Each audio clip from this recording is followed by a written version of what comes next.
আমাদের ভারপ্রাপ্ত চেয়ারম্যানের বক্তব্যটা মনোযোগ সহকারে শুনবেন।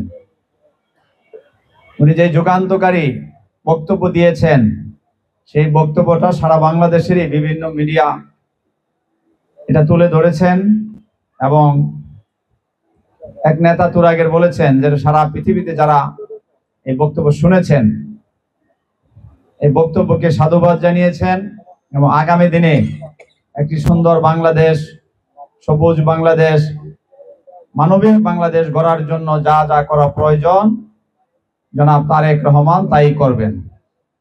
সেই জন্যই আমরা যারা নেতাকর্মী উপস্থিত হয়েছি, আমরাও মনোযোগ সহকারে এই বক্তব্য শুনে শুধু বাসায় গিয়ে বসে থাকলে হবে না, এই বক্তব্যটা যাতে সমাজে প্রতিফলিত হয় এবং আমরা নেতাকর্মীরা যাতে এটা বাস্তবায়ন করার জন্য মানুষকে আমরা আশ্বস্ত করি।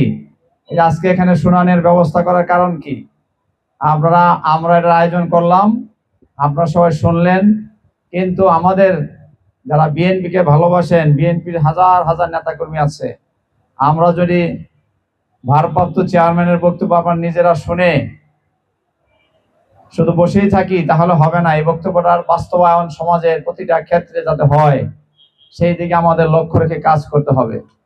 সকল বিষয়ে আপনারা বক্তব্য এখন শুনবেন, সকল বিষয়ে ভারপ্রাপ্ত চেয়ারম্যান সুন্দর বক্তব্য উপস্থাপন করেছেন, দিয়েছেন।